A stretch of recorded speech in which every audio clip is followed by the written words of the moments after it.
I just left the barber shop not that long ago. I went to the barber shop specifically because I'm gonna have my first office day since getting this new job. This new world that we live in is so different because my first several years of work life, once I got past the starter job thing, retail, food service, etc., has been in an office. So before 2020, before everything happened with COVID-19, I was always in office work where I went into the office, had to make myself presentable, dress up. And then I started getting these.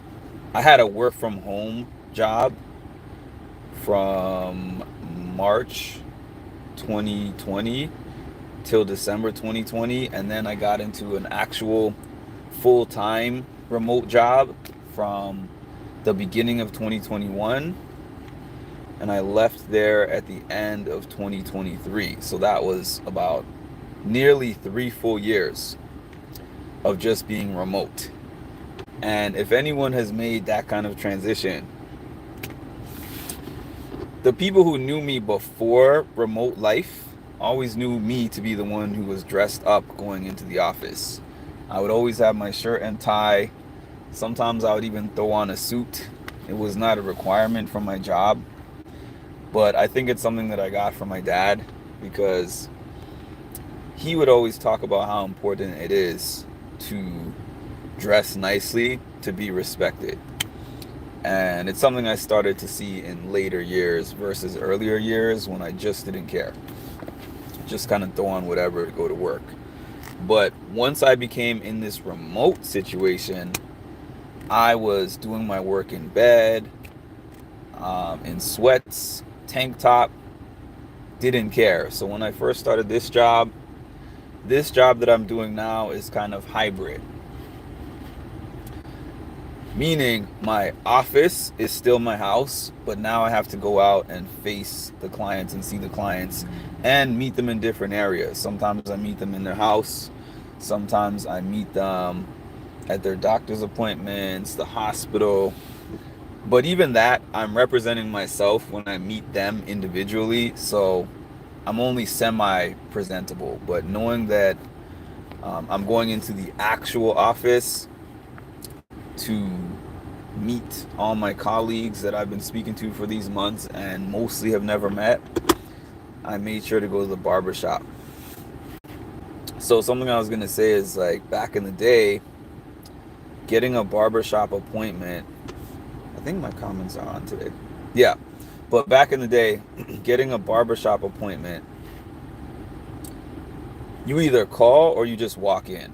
I think that usually I would try to call, but even if I walked in, it was just a matter of sitting and waiting for probably at most 30, 40 minutes. And I had no problem with that. The barber that I have currently was somebody that I picked up in 2020 because my old barber disappeared during that time when all the barber shops were closed and everything, and I had to find a new barber. And this new barber operates via the app. There's like an app.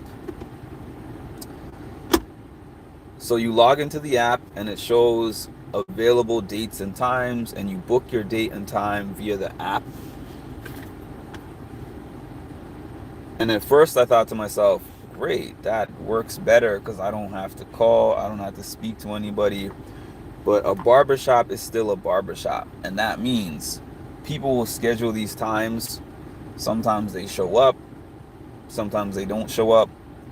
But when they book the time, it blocks out that time in the app. And my particular barber gets booked, I want to say 1 to 2 weeks in advance. So when I am in a pinch and I need a haircut at the last minute, he's not available, which is what happened this time.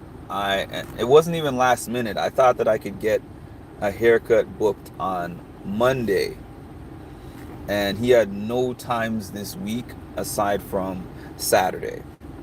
So I was like, oh boy. So I have two backup barbers because honestly, as much as you want to go to the same barber every single time, there are going to be times when you need things and that barber, they might be booked or they might be on vacation or they might just not be available at that particular time. So I have one backup barber and a second backup barber. So my main barber, who I go to most of the time, had no availability. The second barber that I go to on occasion, like once every few months when needed, not available. So there's a third barber shop that I go to. It's not one particular barber, but it's a barber shop that I know I can go to in a major pinch.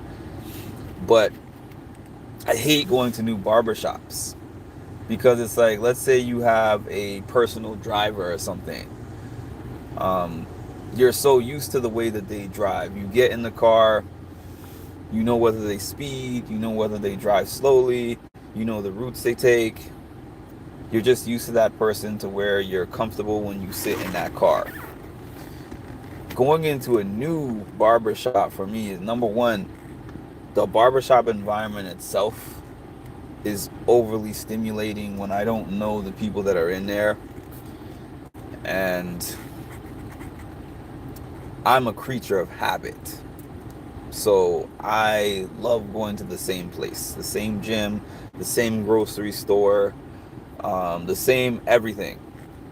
Like, to where when people go places with me, they're surprised at the way that I get greeted at those places. Like, oh, you're a regular. Yeah. Because once I find things that I like, I continuously go to those same places. And that's the same with barber shops. So I went into this barber shop and they gave me first available. I always think first available, worst barber. That might not be true, but that's where my mind always goes. Like, why is everybody else booked already? They're cutting someone's hair and have 2 to 3 people waiting for them. And then this other person is just sitting on their phone. So that already gives me a level of fear. And then I've gone to barbers who I explain the type of cut that I want. They finish the cut and I look in the mirror and I'm like, how does this translate to what I said? I feel like I'm putting my life on the line when I sit in these barber chairs because I get in there and they give me something I don't want and I have to walk around with it for a couple of weeks. There's no fixing it, cleaning it up. It is what it is. If they make a line that is zigzagging and not the way that I like it, there's nothing that I can do about it except let it grow back and get it cut again.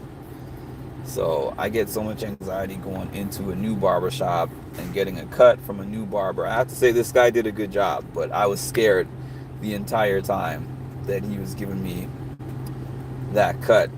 One other thing I was going to say. Yeah, maybe that comes from a couple of things. I remember my dad used to take me to this barber called Ray. I hope Ray is okay. I've not.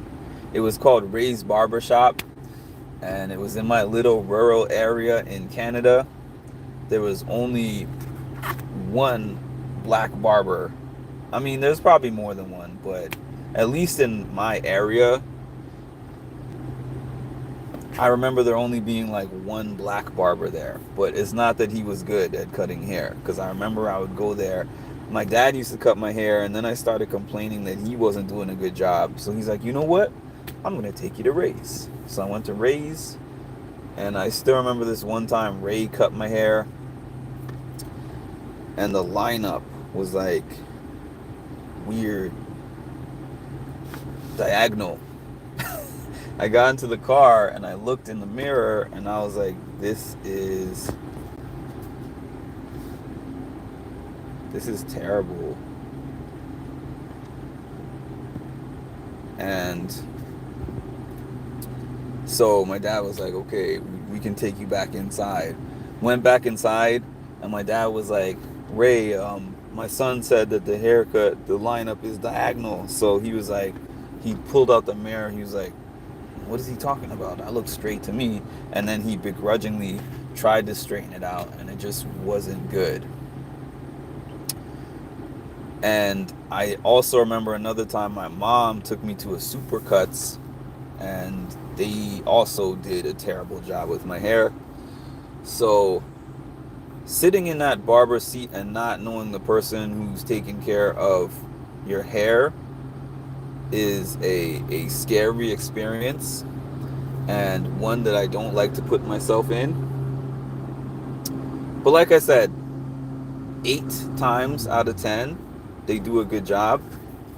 This time was one of those 8. But I've had those other 2.